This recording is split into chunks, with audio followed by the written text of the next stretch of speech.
నమస్కారం. ప్రతిధ్వని కార్యక్రమానికి స్వాగతం. ఎన్నికల సమయం దగ్గర పడింది. అభ్యర్థుల తుది ఎంపికలో ప్రధాన పార్టీలు తలమునకలయ్యాయి. అప్పుడే పలువురు అభ్యర్థుల పేర్లు కూడా తెర మీదకు వచ్చేశాయి.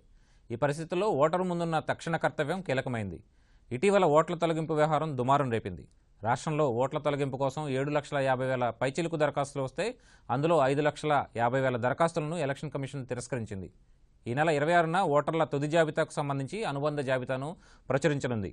ఈ పరిస్థితుల్లో ఓటర్ జాబితాలో ప్రతి ఒక్కరూ తమ పేరు ఉందో లేదో చూసుకోవాల్సి ఉంది. పేరు లేకపోతే వెంటనే ఫామ్ 6 ద్వారా దరఖాస్తు చేసుకోవాలి. యువ ఓటర్లు చురుగ్గా కదలాలి. ఓటు నమోదుకు మరో 3 రోజుల సమయమే ఉన్న నేపథ్యంలో ప్రజలు ఏ విధంగా చైతన్యవంతులు కావాలన్న అంశంపై ప్రతిధ్వని చర్చను చేపట్టింది. ఈ చర్చలో పాల్గొంటున్న ప్రముఖులు వెలగపూడి గోపాలకృష్ణ ప్రసాద్ గారు, రాజకీయ సామాజిక విశ్లేషకులు, బుడ్డిగ జమీంద్ర గారు, రాజకీయ సామాజిక విశ్లేషకులు, ప్రొఫెసర్ గురుప్రసాద్ గారు, వివిఐటి కళాశాల ఆచార్యులు.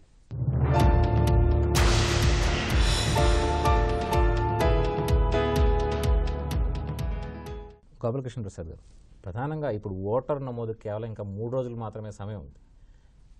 కొత్తగా 18 ఏళ్లు నిండినటువంటి యువతకి ఓటు నమోదు చేసుకోవాలని చెప్పి కూడా ఎన్నికల సంఘం విస్తృతంగా ప్రచారం చేస్తుంది. ఏం చేయాలంటారు కొత్తగా నమోదు చేసుకోవాల్సినటువంటి ఓటర్? ఇప్పుడు మనకి ఎలక్షన్ కమిషన్ ఆఫ్ ఇండియా ఒక చీఫ్ కమిషనరు, 2 కమిషనర్స్, 3 డిప్యూటీ కమిషనర్స్తో ఇంత పెద్ద ఆర్గనైజేషను ఉన్నప్పుడు, ఒక మాన్యువల్ కోడ్ ఒకటి ఉన్నప్పుడు, 300 పేజీలు నిడివిగల కోడ్ ఉన్నప్పుడు, దాంట్లో వివిధ అంశాలను పొందుపరిచినప్పుడు, అవి వెబ్సైట్లో పెట్టినప్పుడు, ఈ రిజిస్ట్రేషన్ ప్రాసెస్, ఈ రోలింగ్ కానీ, అబ్జెక్షన్స్ కానీ, అట్లాగే కరెక్షన్స్ కానీ, వీటన్నిటినీ ఒక సపరేట్ ఫామ్స్ ఇచ్చారు. ఈచ్ ఆబ్జెక్ట్కి ఒక్కొక్క ఫామ్ ఇచ్చారు. ఈ 3 రోజుల టైము బహుశా సరిపోవచ్చు, ఎందుకంటే అది ఇబ్బందికరమైన పరిస్థితి. అదే కాకుండా ఈ ఎలక్షన్ కమిషన్ చేస్తున్న ఇంకొక తప్పిదం ఏంటంటే, అసలు పబ్లిక్ అవేర్నెస్ ప్రోగ్రామ్స్ అనేవి పెట్టాలి. ఇప్పుడు 50,000 కోట్లు ఎలక్షన్ ఖర్చు అంటున్నారు, ఈ ఎలక్షన్ అంచనా వేస్తున్నారు.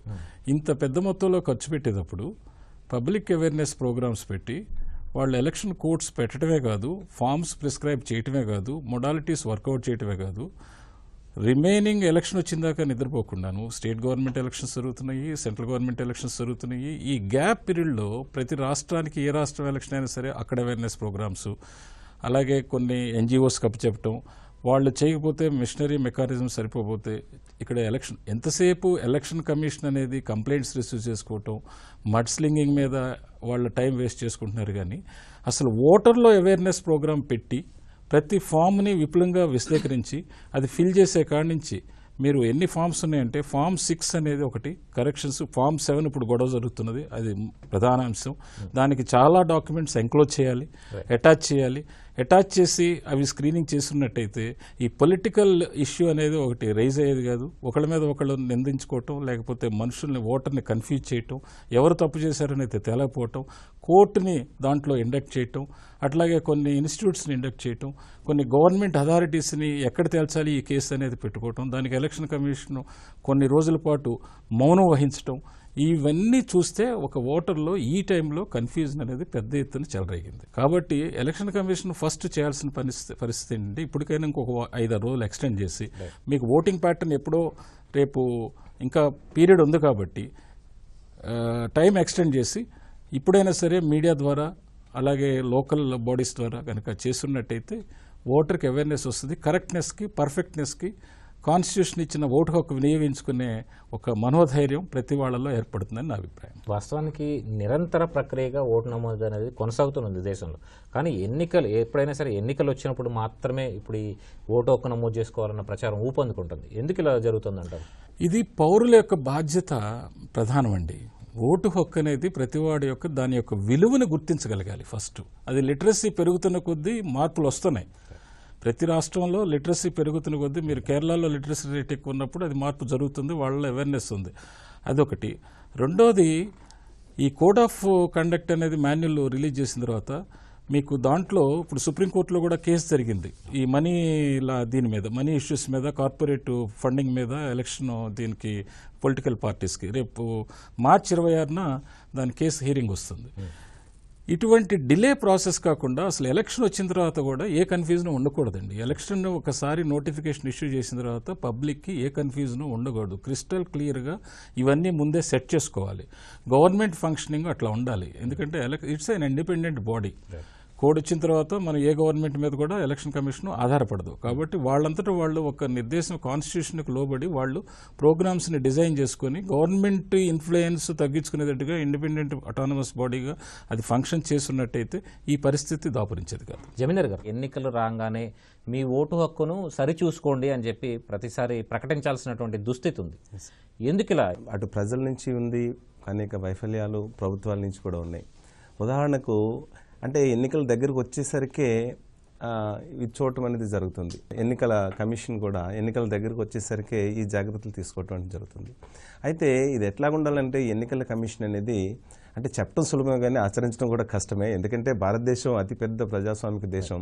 ఇన్ని కోట్లాది మంది, అది ఉత్తర నుంచి దక్షిణం వరకు లేకుంటే తూర్పు నుంచి పడమర వరకు ఇన్ని కోట్లాది మంది ఇన్ని రాష్ట్రాల్లో ఎలక్షన్లు నింపటం, అనేక సంస్కృతులు అనేక భాషలు కలిగిన ఈ దేశాలు చాలా ఒక కష్టతరమైన ప్రాసెసే.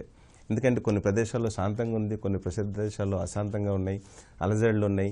సో ఇట్లాంటి చోట్ల అనేక రాజకీయ పార్టీలు ఉన్నటువంటి ప్రజాస్వామ్య దేశం జరగటం అనేది కష్టమే. ఎప్పుడైతే 90% పై వరకు కూడా మనము ప్రేరేపించగలమో అది ప్రజాస్వామ్యం బాగా వర్ధిల్లుద్ది ఎన్నికల ద్వారా అనేది మనం చెప్పుకోవడానికి అవకాశం ఏర్పడుతుంది. సో ఇదేంటంటే పౌరులు బాధ్యతగా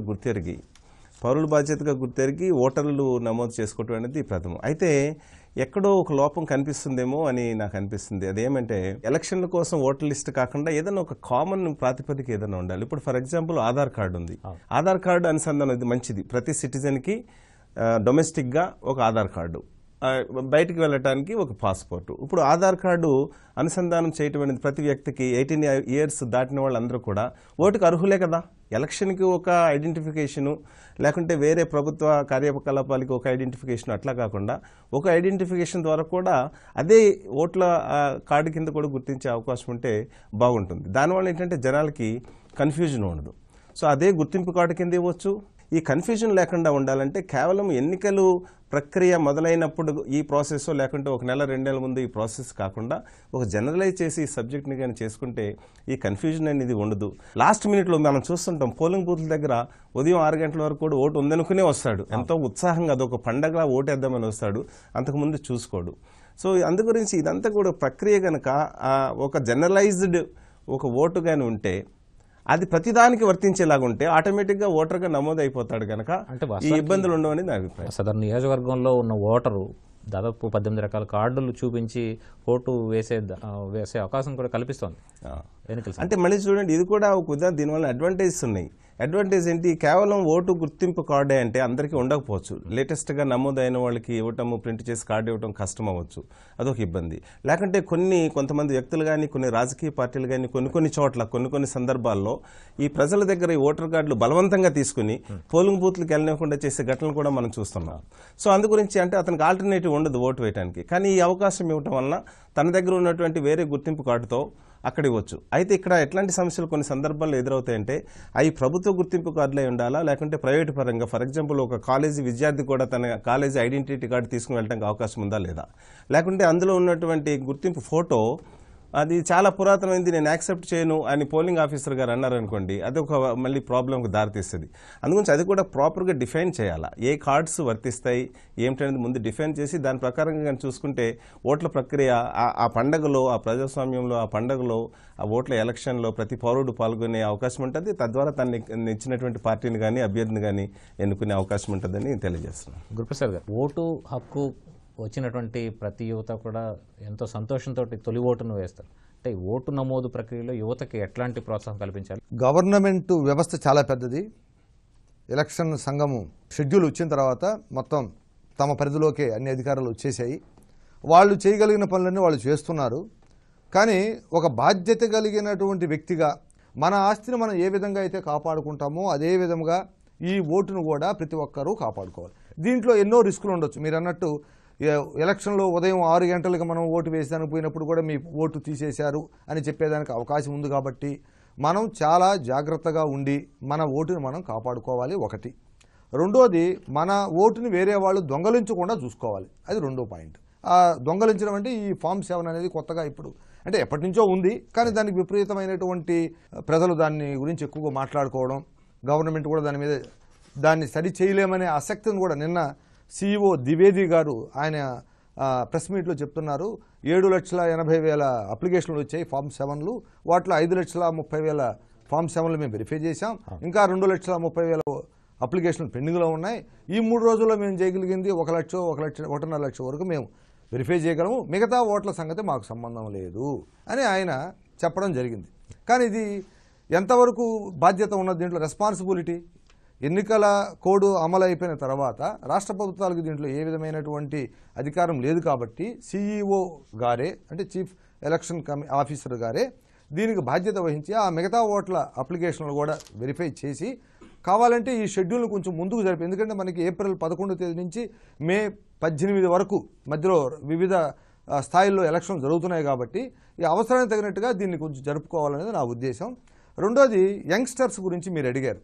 ఈ 18 సంవత్సరాల వయసు వచ్చిన వాళ్ళు ఓటు వేసేదానికి చాలా ఉత్సాహంగా ఉన్నారు. ఎందుకంటే ఇప్పుడు మేము అకాడమిక్గా ఉన్నాం కాబట్టి రోజు ఒక 5,000 విద్యార్థులను మేము అడ్రస్ చేస్తుంటాం కాబట్టి వాళ్ళు చాలా కొత్త ఉత్సాహంలో ఉన్నారు. వాళ్ళు కూడా కాలేజీల్లో కలెక్టర్ గారి ఆధ్వర్యంలో మా కాలేజీలో ఈ ఓట్ల రిక్రూట్మెంట్ కార్యక్రమం జరిగింది. పిల్లలందరూ చాలా ఉత్సాహంగా పాల్గొన్నారు, అందరూ ఓట్లని రిజిస్టర్ చేసుకున్నారు. నిరంతర ప్రక్రియగా ఓటు నమోదు కార్యక్రమం కొనసాగుతుంది.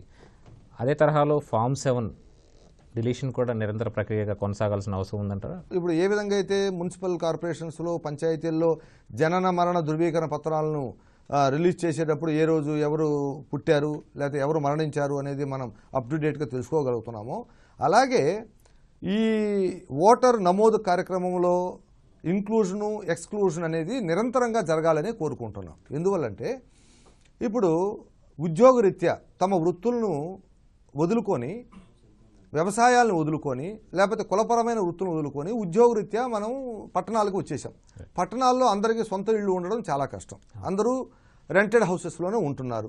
ఏ సంవత్సరం 2 సంవత్సరాలు ఉండి వాళ్ళు పక్క వీధిలో కూడా ట్రాన్స్ఫర్ అవ్వచ్చు, లేదు ఇంకొక 4 నగరాలు దాటి పక్కకు వెళ్ళొచ్చు. అంత మాత్రం చేత అతను ఆ నగరాన్ని వదిలినట్టు కాదు. కానీ ఈ షిఫ్ట్ అనే పదం వాడడం వల్ల ఆ పరిధి మారిపోయి, వార్డు మారిపోయి అతను తన అర్హతను కోల్పోతున్నాడు. అక్కడికి మారిపోయిన తర్వాత మళ్ళీ అతను ఫామ్ 8 అనే దాంతో మళ్ళీ తిరిగి నేను షిఫ్ట్ అయ్యానని తెలియజేసుకోవాలి. ఇవన్నీ కూడా ఉద్యోగం చేసుకునే వాళ్ళకి చాలా కంబర్సం, అంటే ఇబ్బందికరమైన, ఎందుకంటే ఉద్యోగానికి లీవ్ పెట్టుకొని మళ్ళీ ఈ ఆఫీసు చుట్టూ తిరిగి చేయడం అనేది చాలా కష్టతరమైన సమస్య కాబట్టి దీనికి సులభతరమైనటువంటి పరిష్కారం కొనుక్కోవాల్సిన బాధ్యత రాష్ట్ర ప్రభుత్వం మీద ఉంది. గోపాలకృష్ణ గారు, ప్రజాస్వామ్యంలో ఓటు అనేది వజ్రాయుధం లాంటిది. చాలామంది ఈ ఓటింగ్కి దూరంగా ఉంటున్నటువంటి పరిస్థితి, ప్రత్యేకించి పట్టణ ప్రాంతాల్లో ఈ పరిస్థితి ఎక్కువగా ఉంటుంది. దీనికోసం ప్రజల్లో ఎలాంటి అవగాహన అవసరం? మనకి 543 పార్లమెంటరీ నియోజకవర్గాలు, 90 కోట్ల మంది ఓటర్లు దీనిలో పార్టిసిపేట్ చేస్తూ 4 రాష్ట్రాల్లో స్టేట్ ఎలక్షన్స్ జరుగుతున్నప్పుడు ఏప్రిల్ 11 నుంచి మే 19 వరకు ఎలక్షన్స్ కండక్ట్ చేస్తున్నప్పుడు ఇప్పుడున్న పరిస్థితుల్లో గత 100 డేస్ పొలిటికల్ ఈవెంట్స్ కనుక చూసుకున్నట్టయితే మీరు ప్రత్యేకించి ప్రతి ఓటరు, ప్రతి ఓటు హక్కు కలగ భారతీయ పౌరుడు కానీ పౌరురాలు కానీ ఆలోచించాల్సిన బెస్ట్ ఈ 100 డేస్లో కనుక పొలిటికల్ డిస్కోర్స్ ఎలా చేంజ్ అయినది కనుక మనం చూసుకున్నట్టయితే ఓటు హక్కు కనుక కంపల్సరీగా వజ్రాయుధంగా వాడకపోతే, ఇప్పుడు మీరు అపోజిషన్ పార్టీస్ని తీసుకోనండి, అలయన్స్ని తీసుకోనండి, రాష్ట్రాల రీజనల్ పార్టీస్ని తీసుకోనండి, అట్లాగే ప్రధాన ప్రతిపక్షం రిజర్వేషన్ బిల్లు మీద 50% మహిళా బిల్లు కానివ్వండి, అలాగే CBI క్రైసిస్ కానివ్వండి, అలాగే ఈ ఫైట్ ఓవర్ రఫేల్ కానివ్వండి, తర్వాత ఈ మందిర్ ఈ మీడియేషన్ కానివ్వండి, అలాగే పుల్వామా బ్లాకౌట్ అది చూసుకోవాలి, అలాగే ఈ ప్రియాంక ఎంట్రీ చూసుకోవాలి. వీటన్నిటినీ ఇంకా కాంగ్రెస్ ఇన్కమ్ గ్యారంటీది వాళ్ళు ప్రధానంగా పట్టుకొస్తున్నారు. అలాగే ట్యాక్స్ రిలీఫ్స్, ఆర్డినెన్స్ రూల్స్, అలాగే ఈ అపోజిషన్ అలయన్స్, NDA అలయన్స్. రేపు భారతదేశంలో మనకి ఏ ప్రభుత్వం రావాలి, ఏ ప్రభుత్వం వస్తే ప్రజలు సుఖంగా పరిపాలించబడతారు, వాళ్ళ యొక్క బాగోగులు, కాన్స్టిట్యూషనల్ ఫండమెంటల్ రైట్స్ ఏ విధంగా కాపాడగలుగుతారు అనేది కనుక ఇప్పుడు ఓటర్ కనుక వజ్రాయుధం కనుక ఉపయోగించి డిసైడ్ చేయకపోతే ప్రజలే నష్టపోతారు. ఈ రాజకీయ పార్టీలు కానీ ఈ ఎలక్షన్ కంటెస్ట్ చేసే వాళ్ళు కానీ ఎవరూ వాళ్ళకి నష్టం జరగదు. ఎందుకంటే వాళ్ళు ఎప్పుడు ఏ పార్టీలో ఉన్నా కానీ వాళ్ళ లాభాలు వాళ్ళు చేకూర్చుకుంటూనే ఉంటారు. మీకు ఎలక్షన్ కమిషన్ ఆఫ్ ఇండియా మీకు 323 పేజీల దగ్గర దరిదాపుగా నెట్లో పెట్టి వెబ్సైట్లో పెట్టి మనకి ప్రతిదీ కూడా వెబ్సైట్లో క్లియర్గా వాళ్ళు మీరు చాప్టర్స్ తీసుకున్నట్టయితే హిస్టరీ కాడించి ఈ ఎలక్షన్ ప్రాధాన్యత, status and scope model code కాడించి, ఎన్ఫోర్స్మెంట్ ఆఫ్ మోడల్ కోడ్ కాడించి, special measures taken by election commission of enforcement model code, ఈ విధంగా చూసుకుంటే కొన్ని చాప్టర్స్ని తీసుకుంటే కనుక ప్రతి ఓటరు వాటి అవేర్నెస్ కనుక తెలుసుకుంటే అసలు ఎవరి మీద ఆధారపడకుండా, ఏ లీడర్ చెప్పిన మాట వినకుండా అక్కడికక్కడ క్వశ్చన్ చేసి అక్కడికక్కడ నిలబెట్టే ఆ ఓటింగ్లో ఉన్న ప్రతి పొలిటికల్ పార్టీలు కన్ఫ్యూజ్ చేసే స్టేజ్ నుంచి స్వయంగా ఇదిగో ఇది నా హక్కు, ఎలక్షన్ కోడ్ ఇది చెప్తుంది, ఈ విధంగా మీరెవరు నాకు డిక్టేట్ చేయాల్సిన పని లేదు, నేను స్వతంత్రంగా నిర్ణయం తీసుకొని నా యొక్క ప్రతినిధిని నేను ఎన్నుకుంటాను, మీ పరపతి కానీ మీ ధనం కానీ మీ మజిల్ పవర్ మీద నేను ఆధారపడను అని చెప్పే మనస్థైర్యం, మనోధైర్యం పరిస్థితి క్రియేట్ చేయాలని అంటే గవర్నమెంట్ ఎంప్లాయీస్ కోఆపరేట్ చేయాలి, ఓటర్కి అవేర్నెస్ క్రియేట్ చేయాలి. ఎలక్షన్ కమిషను ఇప్పుడు దీంట్లో చాలా కమిటీలు ఉన్నాయి. మనకున్న దేశ భద్రతకి ఇంటర్నల్ ఫోర్స్, ఎక్స్టర్నల్ ఫోర్స్ వాళ్ళందరినీ కూడా హయ్యెస్ట్ ఆఫీషియల్స్ని దీంట్లో మెంబర్స్గా వేశారు. ఆ కమిటీస్ అన్నీ కూడా జాగ్రత్తగా కనుక పొలిటికల్ ఇంటర్ఫిరెన్స్ ఎప్పుడైతే తగ్గించుకొని ఓటర్ యొక్క రైట్ని కాపాడగలుగుతామో ఆ రోజునే ప్రజాస్వామ్యం ఖూనీ కాబడకుండా మజిల్ పవరు, మనీ పవరు. ఇంకొకటి ఏంటంటే ఆర్బీఐ కూడా దీంట్లో చాలా ప్రాధాన్యత వహించాలి. మనీ సర్క్యులేషన్, 2000 రూపాయల నోట్ అనేది ఇప్పటికే చాలామంది పంపకానికి రెడీ చేశారు, ప్రజాస్వామ్యాన్ని కూనీ చేయబోతున్నారు. కాబట్టి వీటన్నిటినీ దృష్టి పెట్టుకొని ఈ వజ్రాయుధం అనే ఓటర్ కనుక అన్ని రూల్స్ని చదివి క్షుణ్ణంగా తెలుసుకొని, లేకపోతే ఒకవేళ ఒక ఇంట్లో ఒక ఎడ్యుకేటెడ్ ఉంటే మిగిలిన ఓటర్లకు కూడా వాళ్ళకు కూడా కూర్చోబెట్టి నైట్ టైం భోంచేసేటప్పుడు, లేకపోతే వాళ్ళు ఇంటర్నల్ ఫ్యామిలీ మీటింగ్స్ అప్పుడు ఒక అవేర్నెస్ పెద్దవాళ్ళకు కూడా కలిగించి ప్రతి చదువుకున్న పౌరుడు కనుక బాధ్యతాయుతంగా వాళ్ళ ఇంట్లో కనుక తెలియజేసినట్లయితే ప్రతి ఓటు హక్కు సద్వినియోగపరచుకోవడానికి అవకాశం ఉంటుంది. జమీందర్ గారు, ప్రజాస్వామ్యంలో అభ్యర్థుల్ని గెలిపించడం కంటే ప్రజాస్వామ్యాన్ని గెలిపించడంలో ఓటే చాలా కీలకం. ఈ విషయంలో ప్రజలు ఎలాంటి అవగాహన కలిగించాలి, తర్వాత ఎలాంటి బాధ్యతగా ఓటు వేయడాన్ని భావించాలంటారు? ప్రజాస్వామ్యంలో ప్రజలు ఓటు హక్కుని చెప్పినట్టుగా వజ్రాయుధంగానే దాన్ని పరిగణించాలి. భారతదేశ ఎన్నికల వ్యవస్థలో నేను సంస్కరణలు రావాలని కోరుకుంటున్నా. ఎందుకు సంస్కరణ రావాలని కోరుకుంటున్నానంటే, మన వ్యవస్థ ఎట్లాగుంటుందంటే, ఉదాహరణకు ఒక 100 ఓట్లు ఉన్న ఒక నియోజకవర్గంలో 6 కానీ పోటీ చేస్తే 60% ఓట్లు పోలైతే అందులో ఒక వ్యక్తికి 11 ఓట్లు వస్తే మిగతా వాళ్ళందరికీ 10 ఓట్లు వస్తే 11 ఓట్లు వచ్చిన అతను 100 ఓట్లు 11 ఓట్లు వచ్చిన అతను అభ్యర్థిగా నెగ్గుతాడు. 11% వచ్చిన అతను, మిగతా అభ్యర్థులు 5 అభ్యర్థులు ఓడిపోయే అవకాశాలు ఉంటాయి. ఈ నెగ్గిన అతనికి డిపాజిట్లు కూడా రాకపోయినా ఆశ్చర్యపోవాల్సిన అవసరం లేదు. అట్లాంటి వ్యవస్థ మంది. సో అందుగురించి నేను కోరుకునేది ఏంటంటే ఈ దేశంలో ప్రజలు వాళ్ళు ఉపయోగించుకునే ఓటు సద్వినియోగపరచాలంటే ప్రతి ఓటుకి పార్లమెంట్లో విలువ ఉండాలి. ప్రతి ఓటుకి పార్లమెంట్లో, అసెంబ్లీలో విలువ ఉండాలంటే చట్టసభల్లో తమాషా పద్ధతి ఎన్నికలు అనేది నేను చాలా ప్రాధాన్యత ఇస్తా.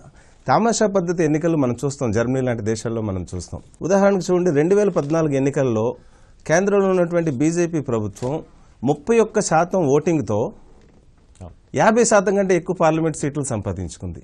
అంటే దేశంలో బీజేపీకి 69% వ్యతిరేకమే అని అనుకోవాలి కదా. అయితే 69% వ్యతిరేక ఓట్లు మాత్రం ప్రభుత్వం చేపట్ల. కనీసం వారి యొక్క గొంతు వినిపించడానికి కూడా ఆ తామాషా పద్ధతి జరగలేదు. సో అందుగురించి అంటే ఇప్పుడు ఈ తామాషా పద్ధతి ఎన్నికల వలన అనేక ప్రాబ్లమ్స్ సాల్వ్ చేయడం కూడా అవకాశం ఉంటుంది. ఉదాహరణకు ఇప్పుడు మనం ఏం చెప్తున్నామంటే ఒక ఓటరు ఒక కాన్స్టిట్యుయెన్సీలోనే దాంతో నమోదు చేసుకోవాలి. ఎందుకు ఉండాలి అట్లాగా? ఒక ఓటరు ఒక పార్టీకి ఎక్కడన్నా వేయొచ్చు అనుకుందాం మనం. ఒక పార్టీకి, ఒక రాష్ట్రంలో ఉన్న ఒక పార్టీకి ఓటు వేస్తాడు. ఆ పార్టీ ఓట్లు చెల్లుతాయి. ఎంత % వచ్చింది పార్టీ అభ్యర్థులు ముందుగానే వాళ్ళు డిసైడ్ చేస్తారు. 1 నుంచి 175 వరకు వారు డిసైడ్ చేస్తారు. వారు వచ్చిన శాతాన్ని బట్టి ఈ అభ్యర్థులను ఇవ్వటం జరుగుతుంది. సో కనుక పార్టీకి ఓట్లు ఎప్పుడైతే ఇస్తామో ఈ కాన్స్టిట్యుయెన్సీలో ఈ బలవంతంగా ఓట్లు నమోదు చేయటం, లేకుంటే బలవంతంగా ఓట్లను తీసివేయటం, ఇట్లాంటి పద్ధతులు కూడా ఉండవు. ఇంకొక అడ్వాంటేజ్ కూడా ఉంది తామాషా పద్ధతిలో. తామాషా పద్ధతిలో చట్టసభల్లోకి ఎవరన్నా అడుగు పెట్టాలంటే కనీసం ఒక 3% కానీ 2% కానీ 5% కానీ ఆ ప్రత్యేకమైనటువంటి పార్టీకి ఓటు హక్కు ఉండాలి. దీనివల్ల ఏంటంటే ఈ చిన్న చితక అవన్నీ కూడా ఒక లైక్ మైండెడ్గా గ్రూప్ కింద ఏర్పడి పోటీ చేయడానికి కూడా అవకాశం ఉంటుంది. సో అందు గురించి ఈ విధానంగా తీసుకోవడం ద్వారా భారతదేశంలో ప్రతి ప్రజలు ఇన్ని కోట్ల మంది ఈరోజు 90 కోట్ల మంది ఓటింగ్లో పాల్గొబోతున్నారు. సో తను వేసే ప్రతి ఓటుకి నా తరఫున ప్రతినిధి ఒక పార్టీగా పార్లమెంట్లో ప్రవేశపెడతాడని ఎప్పుడైతే అతనికి ఉత్సాహం వచ్చిందో ఆటోమేటిక్గా అతను కూడా ఓటు వేయడానికి సిద్ధపడతాడు. అప్పుడు 100% ఓటింగ్ శాతం కూడా జరుగుద్ది. కనుక ఎన్నికల సంస్కరణలు భారతదేశంలో జరగాల్సిన అవసరం చాలా ఉందని నేను భావిస్తున్నా. కొన్ని చోట్ల మన భారతదేశంలో చూస్తున్నాం, కొన్ని రాష్ట్రాల్లో కొన్ని క్లిష్ట పరిస్థితుల్లో 20% 30% ఓట్లు జరిగినా మనం గుర్తిస్తున్నాం దాన్ని. అంటే 50% కూడా జనం ఓటింగ్లో పాల్గొనే పరిస్థితులు కొన్ని చోట్ల కనబడుతున్నాయి.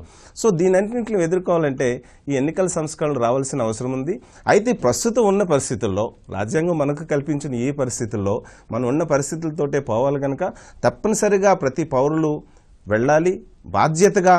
ఎందుకంటే మనం ప్రచారం రాజకీయ పార్టీలు కూడా ప్రచారం చేసేటప్పుడు నువ్వు పరిపూర్ణంగా ఓపెన్గా ప్రజాస్వామ్యయుతంగా నువ్వు ఎవరినైతే ఎన్నుకుంటావో ఎన్నుకో, మా ప్రణాళిక ఇది, మా మేనిఫెస్టో ఇది, మా మేనిఫెస్టోకి ఓటేస్తావా వెయ్యి, లేదా వేరే మేనిఫెస్టోకి ఓటేస్తావా వెయ్యి. మేనిఫెస్టోని గౌరవించు. మేనిఫెస్టోని మేము తప్పనిసరిగా అమలు చేస్తాం. అమలు చేయలేదనుకో మరొకసారి నాకు ఓటు వేయి మాకు, లేకుంటే అదేవిధంగా ఎన్నుకున్న వ్యక్తికి కూడా దించే హక్కు కూడా ఉందనుకోండి. నువ్వు మేనిఫెస్టోలో ప్రకటించావు, ఇన్ని వాగ్దానాలు చేసావు, ఇన్ని ఉద్యోగాలు ఇస్తానన్నావు, ఇన్ని ఇస్తానన్నావు, కానీ ఇది నువ్వు అమలు చేయట్లేదు. అందుగురించి ఆ పార్టీని వెనక్కి తీసుకొచ్చే అవకాశం కూడా ఎన్నికల సంస్కరణలో కల్పించాలి. ఇట్లాంటివి ఉంటే ప్రజాస్వామ్యంలో ఈ ఎన్నికల విధానం చాలా స్ఫూర్తిగా ఉంటుంది, అందరూ పాల్గొనే అవకాశం ఉంటుందని నేను భావిస్తున్నాను. గురుప్రసాద్ గారు, నేర చరిత్రలు కానీ అవినీతి పరులు కానీ చట్టసభలకు ఎన్నిక కాకుండా ఉండాలంటే ఓటర్లో ఎట్లాంటి చైతన్యం ఉండాలి? ప్రత్యేకించి ప్రలోభపరిచే అవకాశం చాలా ఎక్కువ ఉంది ఓటర్లు. వారంతా ఆ ప్రలోభాలకు దూరంగా ఉండేందుకు ఎలాంటి చైతన్యం ఉండేవాళ్ళు వాళ్ళు? మన భారతదేశంలో ఎలక్షన్లు నేను గడిచిన 20 సంవత్సరాల నుంచి చూస్తున్నాను. ఇక్కడ ఎక్కువగా కుల ప్రభావము, ధన ప్రభావం బాగా విపరీతంగా ఉంది. ఇది ఇప్పుడు చదువుకున్న తర్వాత ఇది కొంత మారుతుంది అనే ఆలోచనలో ఉన్నాను, కానీ పిల్లలు చదువుకొని పెద్దవాళ్ళు అవుతున్నా కూడా ఇంకా ఆ క్యాస్టిజం అనేది ఏమి తగ్గటం లేదు. ఈ రాజకీయ పార్టీలో మేనిఫెస్టోలు అయితే ఏమి, వాళ్ళ పనితనం అయితే ఎవరు కూడా పెద్ద పట్టించుకోవట్లేదు. అందరూ వాళ్ళ వర్గమా వాళ్ళ కులమా అనేది చూస్తున్నారు.